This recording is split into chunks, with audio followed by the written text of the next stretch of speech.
Welcome back to a new episode of Podcast on the Brink. It's Monday, November 25th. The battle for Atlantis is coming up in just a couple of days. Indiana and Louisville will get that event underway from Paradise Island in the Bahamas. Before we get to this week's episode of Podcast on the Brink, wanted to let you know that, as always, Podcast on the Brink is brought to you by Visit Bloomington, who is also a proud partner of Indiana University Athletics. Right now, Visit Bloomington is giving you and one friend the chance to score free Hoosier basketball tickets. Go to visitbloomington.com/contests and enter the IU men's basketball giveaway. The winners will also receive a free gift card to Buccetto's Pizza and Pasta. That website, once again, is visitbloomington.com/contests. Terms and conditions apply. See site for details. As I mentioned on last week's episode, I believe they're giving away tickets. One of the games that they're giving away tickets to is the UCLA game on February 14th. So that'll be a great opportunity to see Indiana against one of the blue blood programs in college basketball. So make sure you head over to Visit Bloomington and enter for a chance to win those tickets. William McDermott, formerly of Inside the Hall, wrote for us the last 2 years. Now is on the Louisville Sports Network radio team, where he does, I believe, pre-game, post-game, halftime duties for football and basketball broadcasts. William, good to see your face again. Good to talk to you. How's it going? I'm good, Alex. Thanks for having me back on Inside the Hall. And one of my favorite things about IU is being able to cover IU basketball for Inside the Hall. Just the opportunities I was able to have. Being able to go to the Big Ten tournament and Albany and everything like that. It was just one of my favorite things about my time at Indiana. So it's always good to be back, and I love talking basketball. So what have you been up to really since graduation? Obviously, I'm familiar with what you've been doing, but I'm sure there's people that read you for the last couple of years at Inside the Hall and would be interested in kind of knowing what you've been up to since graduating. And now you're obviously trying to launch into your radio career and getting a chance to do that down at Louisville. So that's good to hear. But what all have you been up to? I've been, doing that, exactly what you said. I mean, once I first graduated, I kind of tried to scrap everything together and find a few things where I still wanted to do radio. I knew that. And the opportunity came at Louisville, where I was able to join the team. Paul Rogers is the play-by-play there. He's been a huge help to me and everything. He's been there for almost 30 years calling Louisville football and basketball. And then I've been calling high school sports on the radio for a few stations in the state of Indiana. I've done some Rose Holman volleyball on a streaming site, things like that, just trying to do as much broadcasting as I can on top of the stuff with Louisville, which takes a lot of my time. I was just out in California in the Bay Area as Louisville went and actually lost to a 1-7 Stanford team coming in. But nevertheless, I mean, it's been a really good experience with everything so far. It's definitely been a challenge, the transition. It's harder than I thought it was going to be, but we're making headway, and I'm still doing broadcasting, and I'm still watching basketball for free. So I guess that's all that matters. Yeah, that's good to hear. I was thrilled when I learned that you got the opportunity to work down there, because I know Jody Demling very well. I know he's involved there and known him for a long time. Just a great guy, and for you to get a chance to, I mean, really to work at that level, coming out of college, getting a chance to work with a program like U of L and the prestige there, and just some of the programs they have. That's a great opportunity for you, and just really happy and thrilled for you, and I know you'll continue to do great things and move Thank on. You. So Thank you. It's good. Good to have you back on the show. And it just so happens that the team that you have watched as closely as any, the two teams probably, besides, I know you're a big North Carolina fan, but so you watch them. But I know that's definitely tapered off in recent years. I just don't have time, Alex. I can't watch three teams religiously. So these are really the two teams that you watch the closest right now, Indiana and Louisville. They're going to play in just a couple of days in the Bahamas to open up the Battle for Atlantis. I've watched some Louisville games so far. Watched the Tennessee game, watched part of the Bellarmine game. They've obviously had a bit of a struggle. I think it's fair to say against Tennessee, but just a completely different program for where they were the past 2 years under Kenny Payne. Pat Kelsey's brought a ton of energy to the program. They play an exciting style of basketball, taking a ton of 3-pointers. Just big picture thoughts right now on kind of what you've seen from this Louisville team and kind of what their expectations are heading into Atlantis. Well, from the outside looking in, I always thought about Louisville, at least before this season. And I think everybody kind of thought of it as, the Kenny Payne situation. It's bad, right? I think everybody agreed that it was a bad situation for both him and the school. And I don't think I truly gauged or understood the gravity of the situation, how bad it really got. I mean, you probably know, you're down there, but it was bad. There were maybe 4,000 or 5,000 people showing up to games at the Yum Center.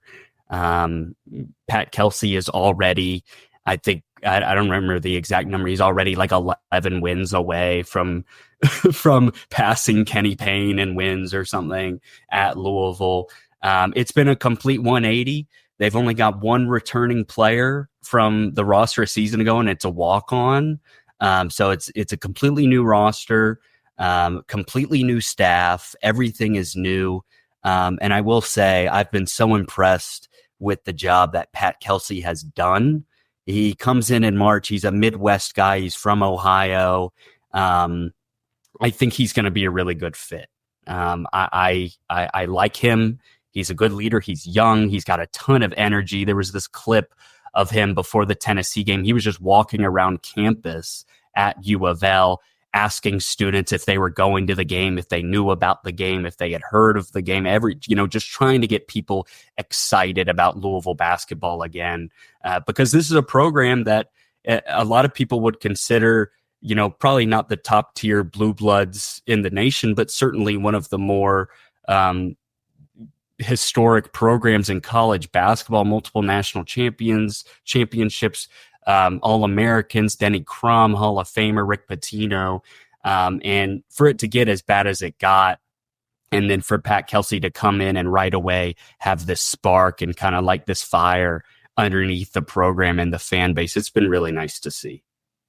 Yeah, I mean, there's no question when you talk about the best college basketball markets, and my dad says this all the time. It's one reason he stayed in Louisville for his whole career. He loves college basketball, and you look at the ratings for college basketball on TV in Louisville, they're consistently among the top because you've got the three fan bases: Indiana, you got some Kentucky fans, obviously a ton of Kentucky fans in Louisville, and you've also got obviously the Louisville fan base. So there's three programs kind of in this little triangle, and it's a huge market for college basketball. And Louisville, for many years there with Denny Crum and obviously with Rick Pitino had it rolling, and they were a top 10 program, and I think there's a good chance they could get back to that, assuming that everything works out with Pat Kelsey. They're going to have a ton of resources there. It's going to take a little bit of time, obviously, because I think they've built this roster with this season in mind in terms of trying to get back to the tournament. But you look at kind of some of the guys they got a lot of older players,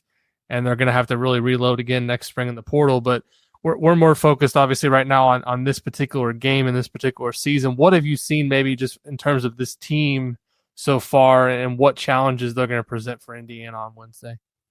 I think the Pat Kelsey style, I mean, it's just run and gun. They're going to shoot a lot of threes. They're going to spread things out. Unfortunately, Louisville just had two major injuries. Abubakar Traore is going to be out for a couple months. He broke his arm in practice, and he had started the first couple games for Louisville and the exhibitions. And then Corin Johnson missed the game against Bellarmine.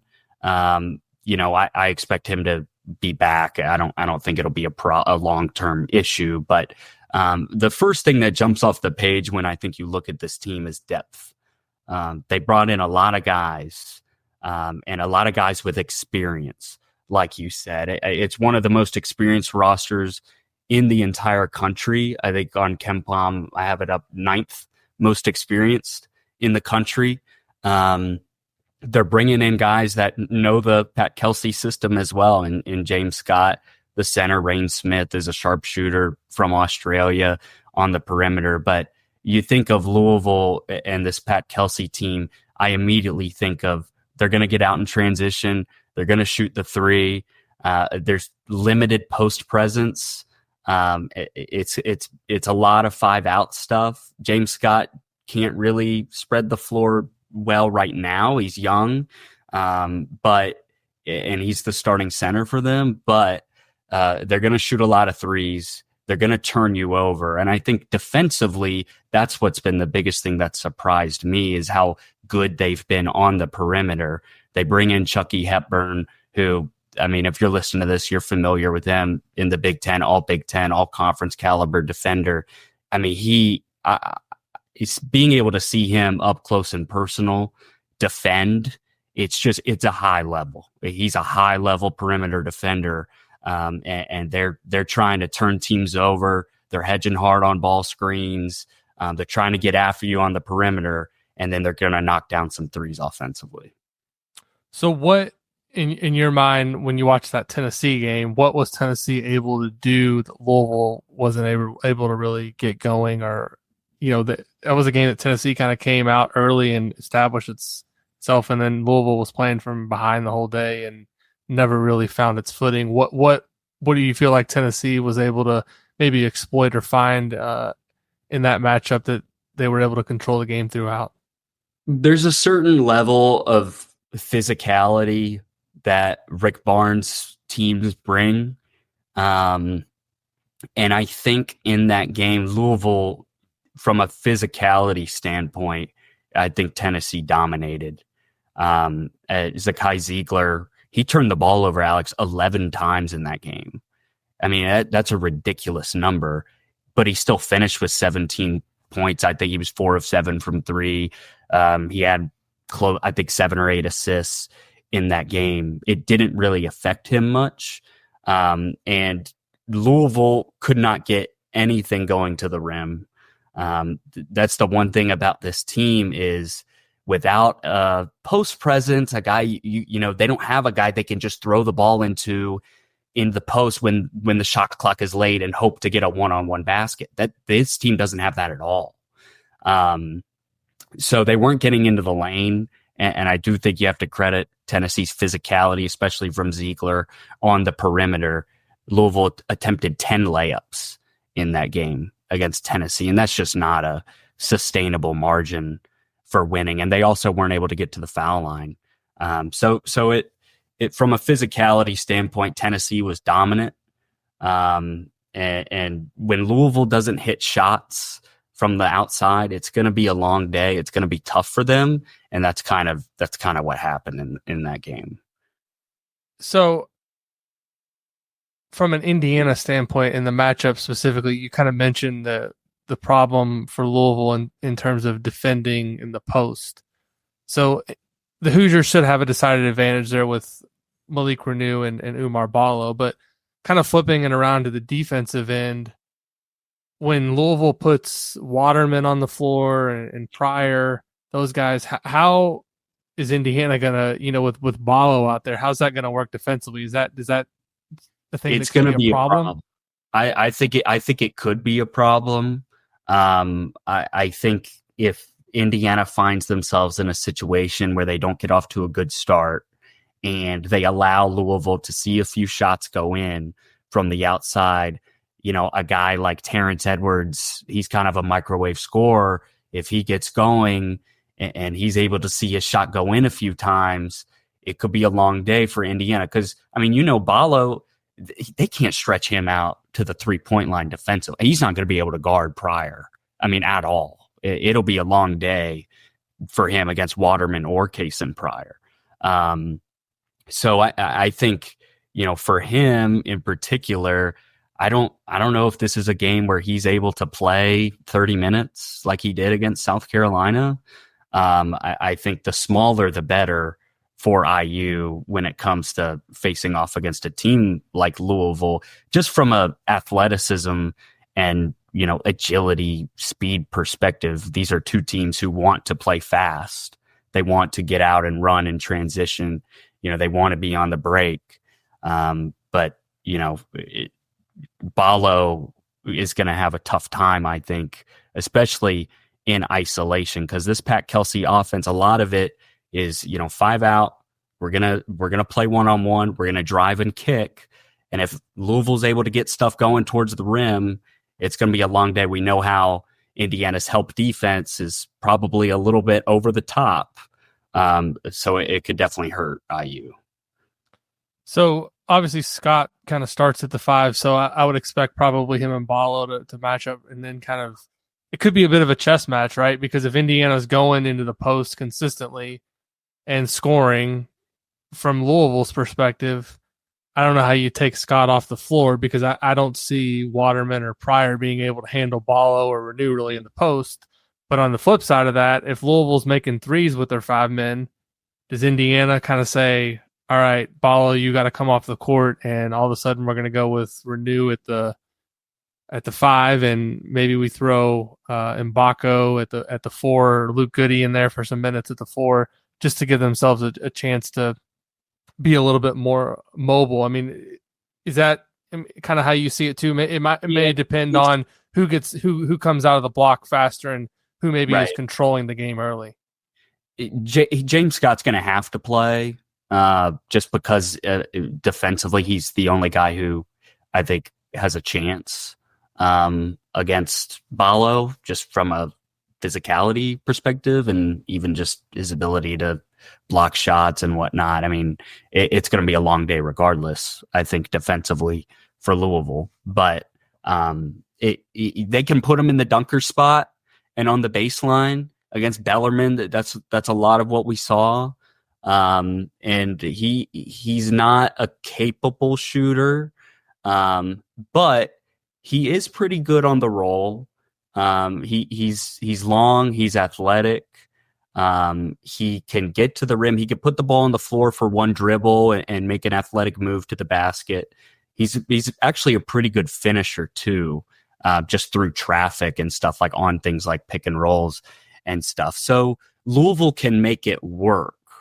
I just think the problem that Indiana could have is if Miles Rice if he's having a tough time with Chucky Hepburn and they're not able to, to really get the ball in the post early in possessions, I think Louisville could have the upper hand defensively if that's how things go.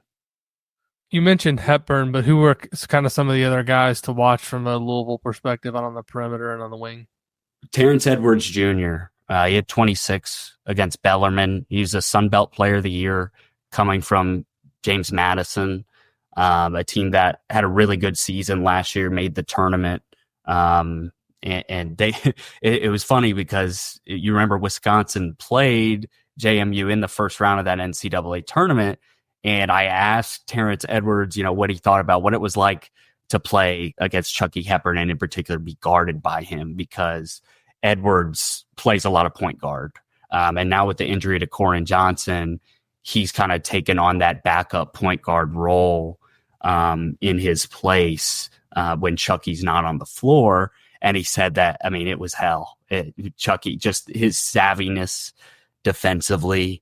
But Terrence Edwards Jr., they call him Fat. That's his nickname. He's a microwave scorer, I would say. He can get hot. He had a really rough game against Tennessee. And I think it's because he got off to a rough start. If he's not able to get off to a good start, see the ball go in the basket, he tends to play timid. He tends to be more passive. He was passing up some shots in the second half of that game. But he's a guy that any given night, he can get you 20. And we haven't necessarily seen it against, top tier competition yet, him have, one of these explosive nights offensively. That's kind of the one thing everybody's waiting to see, because Louisville's going to need him to carry a big scoring load. And then this team, there's so many guys that can do so many different things from an offensive perspective. I think, Chucky is a guy who's going to be solid. He can knock down a three. He can get to the rim. He's not going to be a score first guy. Rain Smith comes over with Pat Kelsey from Charleston. He's a 40% 3-point shooter. He's hit over 100 threes, I think a season ago, or maybe two seasons ago that was. He's just a spot up guy. He attempted, I can't remember exactly how many threes he shot in that Tennessee game, but I think he was like 4 of 9 or 10 or something. So, and he led the team in scoring, and that's all he does, really. But he's also a pretty smart player. He doesn't turn the ball over. He's not a great defender, but he makes it work. Kason Pryor comes from South Florida. He's a 2-time transfer because he used to be at Boise State. A guy who's really been a late bloomer, I think, in his college career. He's an interesting player too. He's kind of a unicorn because he's 6'10", but he's not an incredible athlete, and he's not very physical or big in stature. And he plays like a guard. He kind of, he can dribble, but he could be a little reckless. He could be a little reckless out there. I think Pat Kelsey's got to have a little bit of a leash on him. Because of that, he could turn the ball over a lot, and if he gets in over his head. But he's a guy that when he's aggressive, and he was against Bellarmine, he got to the foul line for 10 times. He made 9 of them, and he was second in scoring. When he is aggressive and he's able to get towards the rim, it opens up his 3-point shot, and he can really become a dynamic scorer. So this Louisville team, I mean, those are just a few guys that stand out to me from an offensive perspective. Corin Johnson is a really good defender. Javon Hadley is a wing coming from Colorado who didn't shoot the 3 ball a lot when he was at Colorado, but this year he's trying to shoot the ball more. Even though he shot 40% at Colorado, he only shot, I think, like 43s or 53s. So they're trying to get that up for him. He's a big wing, good defender, versatile. And that's the one word to describe this Louisville roster: deep, versatile. They have a lot of guys that can do a lot of things really well. Now, they don't have that guy right now, in my opinion, that it's late in the game, they need a basket, who's going to shoot the ball. We don't know who that is right now. They're still trying to find that. And unfortunately, the Tennessee game wasn't really a good litmus test because, like you said, they were overmatched from the start. And it was a game where, from a physicality perspective, they weren't able to hang. So it wasn't a close game. And I think, until we see them play in a close game, we're not really going to know who that go-to guy can be or will be. Yeah, it's interesting because we kind of have that comparison point with Indiana going down to Tennessee and getting that exhibition win. I was at that game. It didn't feel like an exhibition game. I know it doesn't count on the regular season standings. Neither team. It was kind of a rock fight, though, right? I mean, both teams were throwing punches in terms of going back and forth a little bit in the second half. Neither team could really do anything in the first half, but I thought it was an interesting matchup from just a physicality standpoint, with Paolo going against their front court, and obviously the Ziegler Miles Rice matchup was a ton of fun to watch. What, if you're Louisville going into this game, and I know we've talked about kind of the Paolo and the Renew matchups, and we've talked a little bit about Miles Rice, but is there a guy that you're game planning for and saying that we can't let this guy go out on Indiana's roster and get 15 or 20 points? Like, we have to contain this guy. Is it Mackenzie Mbako? Is he a guy that you look at and say we got to hold him down, not let him make threes? Is it we can't let Trey Galloway come off the bench and be a playmaker in the pick and roll? I mean, it seems like the one thing that's so much different about this Indiana team, and you wrote a ton about it the last year. I mean, they've got so many options now offensively as opposed to what they had a year ago. Yeah, I think Louisville has struggled when, and Bellarmine did a really good job of this. I'm remembering they just the one-on-one isolation stuff, especially with Pryor, Waterman defending on the perimeter, it's been a problem. And we saw that against Tennessee. Chaz Lanier had a great game for Tennessee. He was really impressive coming in, North Florida transfer, guy that they probably need to be a big time scorer for them. But and he had a great game because this is a team in Louisville that defensively at the guard spot really, really strong. But the more levels you go towards the basket, the weaker it gets. And I think if Mackenzie Mbako and Malik Renew in particular, just their offensive, their ability to get to their spots, and it's, when Renew gets it in the high post and it's one-on-one, I would say against 9 out of 10 guys, it's a basket. Or a dunk, they have to double and it's a dunk for somebody, right? Yeah. And Mbako has just, I think he's been so impressive to me, Alex, this season, the way that he's been able to step up. If he's able to crash the offensive glass, play with some physicality, get downhill, follow his shot, that stuff can really hurt Louisville, because this is not a great rebounding team. And Louisville, number one, because they're not very big, and they're not very physical. They just don't play that way. They don't have a bruising big guy who's going to get 10 and 10. So they've had to rebound by committee. So I think the offensive glass, especially Mbako's aggression on the glass this season, which to me has been outstanding, I think that could be a problem.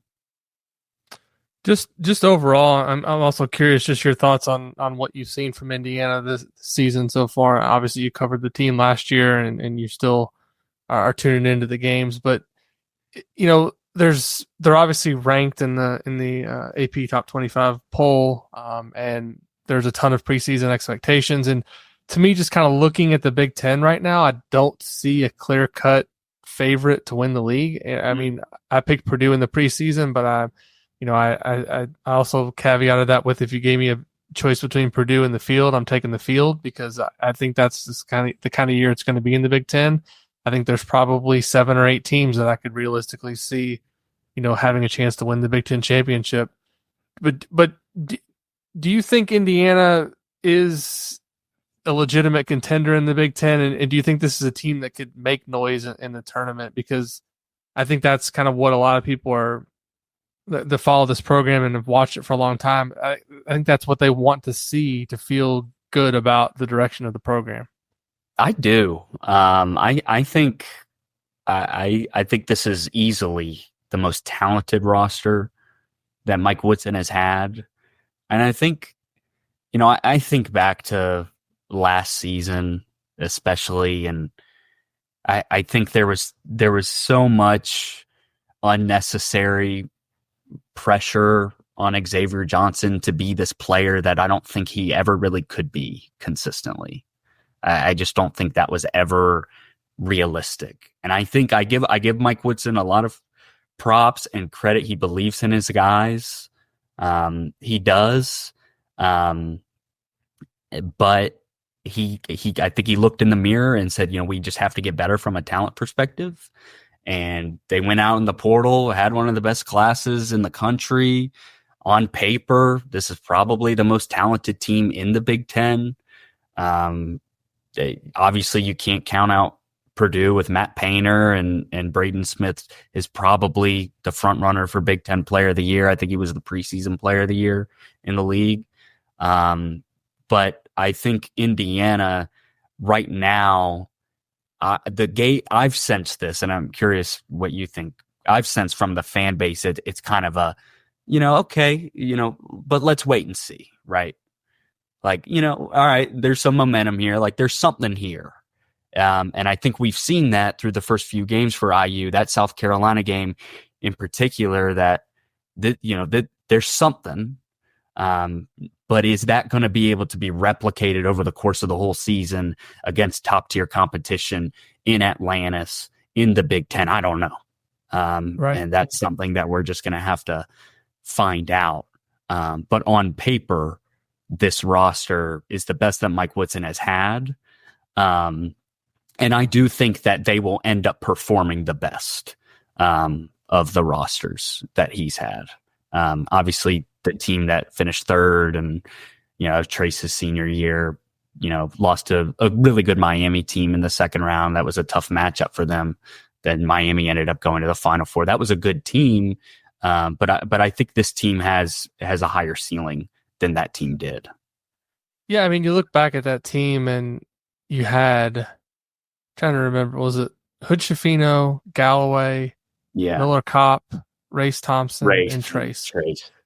So I think 1 to 5, this team, I mean, you may not have, obviously you don't have the player caliber of Trace, and obviously Jalen Hood Schifino was a first round pick and guy that went on the road to Purdue and scored 35. And that was one of the better, since I've been doing this since 2007, it's one of the better individual performances I've seen.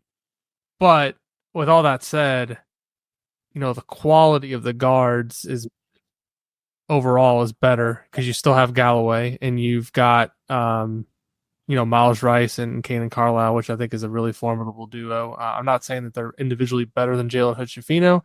I just think they're different in kind of how they fit together and the way they can impact games, maybe particularly with Carlisle on the defensive end and how Rice can, run the team. And I think he's obviously one of the better point guards in the Big Ten. And then you look at McKenzie and Mbako on the wing. I mean, that's nothing against Miller Kopp. I mean, he played his role very well, but, I think they're better at that spot too with McKenzie and Mbako. So I think the upside is there. And I agree with you. I think the fans are kind of just dipping their toes in the water right now. The schedule has been a little light to start. There's not really, I mean, the South Carolina game obviously gave people something to kind of watch, but it's also a team that's picked to finish in the bottom part of the SEC, not really a traditional basketball power, not someone you really get up for in terms of this team's coming to town. So I think once we see what happens in Atlantis, and then, the early Big Ten games aren't very good either. I mean, they have Minnesota at home and they go to Nebraska. I think it's going to be early January before people really kind of start getting into this like they have in the past. The early season schedule is just not full of all the, from a home game perspective, just not all that much intriguing matchups in Assembly Hall in November, December. No, it's not. And it is kind of a shame. I always think that Indiana should be trying to play the Blue Bloods, schedule home and aways. I mean, I know they did the one with the home and home with Kansas, which was awesome. And I, obviously the game in Lawrence wasn't real pretty for IU, but it was competitive when it was in Assembly Hall. Any team that comes into Assembly Hall, there's a chance of it being competitive, right? I mean, right. It could be last year's team or it could be this year's team. We saw Kansas, last year, Indiana gave them a run for their money, right? Probably should have won that game. So it is, again, South Carolina is not, I mean, they were a 6th seed in the tournament last year. It's a new roster also. It's not a great marquee non-conference game, right.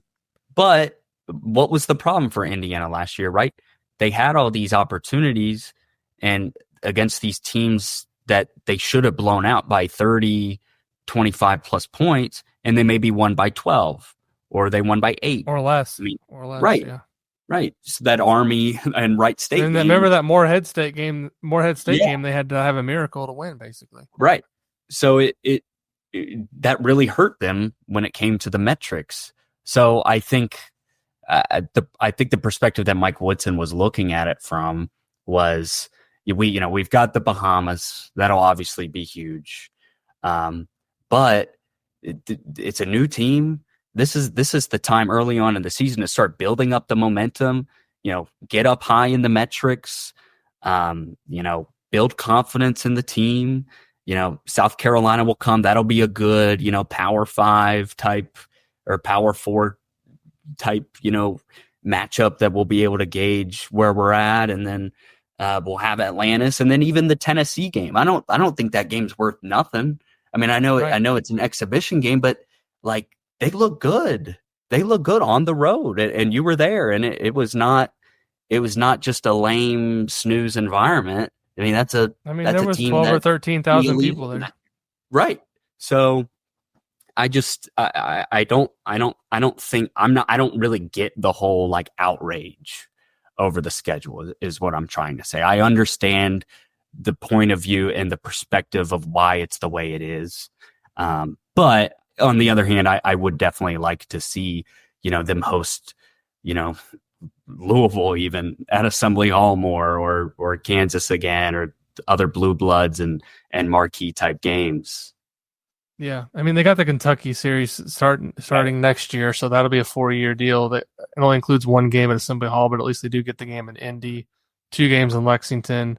I think they're playing Kansas in a couple of years in Vegas, so that'll be an early season game. But I mean, I think it would be a good thing to have Indiana and Louisville playing a home and home. I think that'd be a fun series to have. I mean, there's other programs that I've said in the past I'd love to see them, try to play North Carolina or Duke, and home with one of those programs. I'd love to see that. I mean, really anybody who I don't want to say I had a problem with the South Carolina game. It's just and they were good last year, as you said. It's just a program with no buzz. It's not a program that you look at and say, this is something to look forward to, or this is a great game. And that's the reason why they were able to get them to come to Bloomington without a return game, because anyone else would have said, we'll come there, but you got to come back to our place. And I think they were kind of looking for that one-off type of setup because they knew they had Kentucky next year, and they probably got some other things in the pipeline that they're trying to work. So, I would have liked to seen a little bit more aggressive scheduling, but then again, they scheduled aggressively the last couple of years and lost a ton of those. The Arizona game they played in Vegas, they got blown out in that game. They got blown out last year against Auburn down in Atlanta. So they tried that approach and it didn't work. And the one thing I will say about it is, like, in terms of like Ken Palm ratings, I think they're only playing one team that's like sub 300. So a lot of these other games are at least against teams with somewhat of a pulse. I've looked at Penn State's schedule and Maryland's schedule and Ken Palm, and they're basically loaded up completely with like 4, 5, 6 of those sub 300 games, which is just ridiculous scheduling. Yeah. So they're kind of in the middle, but they do have a lot riding on Atlantis. Yeah, it's going to be, it's huge. I think it's huge for Louisville too. Louisville has so many early season opportunities. And then after January, their schedule is one of the easiest in the country. I think they easily have the easiest ACC conference schedule. They only have to play Duke and North Carolina once, and those are both going to be out of the way by January 1st. They get Ole Miss at home in the ACC SEC Challenge, Kentucky, obviously, and then Atlantis. They had Tennessee. There are opportunities here, and I think that was a point of emphasis from Pat Kelsey. When he came in, he was like, we got to get people excited, and we got to get people, buying season tickets. And so they're able to come to these games, and stuff. That they're calling it, the term is the Revival is like the slogan or whatever, how they're marketing it and stuff. And it's worked. So I guess that's kind of the other perspective of the benefits of it. But I think they may have jumped the gun a little bit with everything, because clearly they weren't ready for a team like Tennessee just quite yet. And Atlantis, for both IU and Louisville, if they want to put a stamp on their resume, Louisville was picked to finish 9th in the ACC. I think they could finish higher than that, but if that's probably around where they are, they're probably on the outside looking in come March. So, or on the bubble at least. So being able to pick up a couple of these wins, whether it's Indiana, Gonzaga, Arizona on the other side of the bracket, Providence, West Virginia. These are some of those teams are good wins, especially Arizona, Gonzaga, and IU. So it's a big opportunity for both these teams. Yeah. Well, thanks for taking the time, William, for coming back on. Good to talk to you. Glad to hear of your success down there working for the Louisville Sports Network. And I've listened to a couple of your pregame shows, your postgame stuff. Very, very good stuff. Thank you. Keep up the good work. And again, thanks for coming on the show. Yeah. Thank you, Alex. Always good to be back. Thanks for having me. Thanks, everybody, as always, for listening to Podcast on the Brink. If you enjoy the show, please leave us a rating and a review over on Apple Podcasts. Leave us a 5-star rating over on Spotify, and we'll be back soon with another episode of Podcast on the Brink.